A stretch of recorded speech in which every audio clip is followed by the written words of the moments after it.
Մարզային այցելությունների շարքում ներքին գործերի նախարարը հուլիսի 16-ին Տավուշում էր ամփոփելու ՆԳՆ ոստիկանության 2026 թվականի առաջին կիսամյակի աշխատանքը։ Համայնքային ոստիկանության Իջևանի բաժնում ներքին գործերի նախարարության եւ ոստիկանության ղեկավար կազմի մասնակցությամբ խորհրդակցության ընթացքում զեկուցվեցին համակարգի ծառայությունների օպերատիվ ծառայողական գործունեության արդյունքներն ու կատարած աշխատանքները։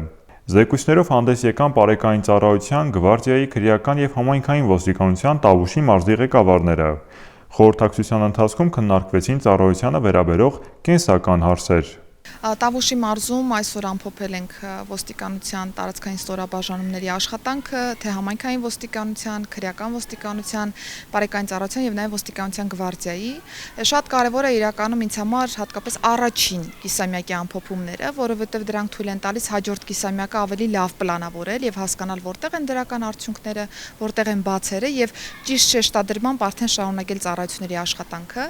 Իրականում ըստ մարզի բնականաբար հանձնարարականները տարբերվում են։ Տավուշի մարզի դեպքում թերևս կարևոր է համարել շրջակա միջավայրի դեմ ուղղված հանցագործությունների մասով մեր աշխատանքը, որովհետև կարևոր է այս տեսանկյունից, որ ոչ միայն բացահայտվեն այդ դեպքերը, այլ նաև զուգահեռաբար համայնքի մյուս մարմինների, մյուս իրավապահ կառույցների հետ սերտ համագործակցություն ծավալվի, որպեսզի կանխարգելման բաղադրիչն ավելի ուժեղանա։ Իրականում Պարեկային ծառայության տեսանկյունից եւս առանձին անդրադարձ է կատարվել նաև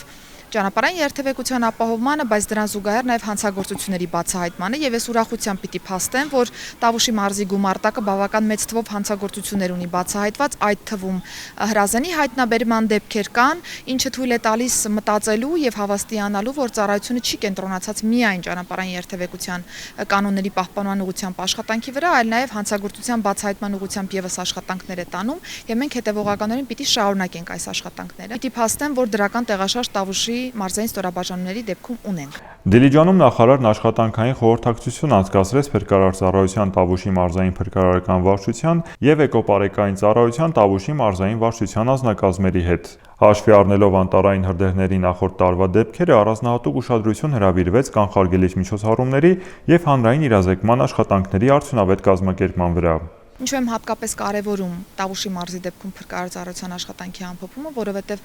մենք անցած տարվա կտրվածքով եւ ընթացիկ ժամանակահատվածում ունեցել ենք տարբեր իրավիճակներ, որտեղ որ Փրկարար ծառայությունը ինտենսիվ աշխատանք է տարել, նկատի ունեմ հատկապես անտառային հատվածներում հրդեհների իրավիճակները, անցյալ տարի մենք դրանց պակասը կարծես թե չենք ունեցել։ Կարևոր է, որ ամփոփենք Փրկարար ծառայության աշխատանքը եւ քաղաք դասերի տրամաբանության մեջ հասկանանք, թե այս տարվա կտրվածքով ինչպես ենք շարունակելու կազմակերպել աշխատանքները, որպեսզի ավելի շատ կանխարգելման բաղադրիչը ակտիվ աշխատի։ Իհարկե անցյալ տարվա կտրվածքով իրազեկման բազմաթիվ միջոցառումներ ենք ունեցել։ Տավուշ TV-ն եւս մեզ աջակցել է այս թեմայով, հուսով եմ այս տարվա կտրվածքով եւս կշարունակենք, որովհետեւ իրականում շատ կարեւոր է բնակչության շրջանում ճիշտ եւ թիրախային իրազեկումներ իրականացնել։ Նույնիսկ անմեղ թվացող մի քայլը քաղաքացիների կողմից կատարվող կարող է մեծ վնասների բերել եւ մեծ ծավալի հրդեհների պատճառ դառնալ։ Դրա համար կարեւոր է, որ նույնիսկ այն ամենափոքր թեմաներով քննարկումները, իրազեկումները մենք ճիշտ տանենք, որ մեր բնակիչները հասկանան յուրաքանչյուր քայլի հետևանքներն ինչպես կարող են լինել եւ կանխարգելման բաղադրիչն ավելի լավ աշխատի։ Աշխատանքային խորհրդակցությունների ավարտին նախարարն անդրադարձավ առկա խնդիրներին, տվեց համապատասխան հանձնարարականներ եւ ընդգծեց, որ դրանց իրականացումը նպաստելու է մարզային ստորաբաժանումների աշխատանքի արդյունավետության եւ ծառայությունների որակի բարձրացմանը։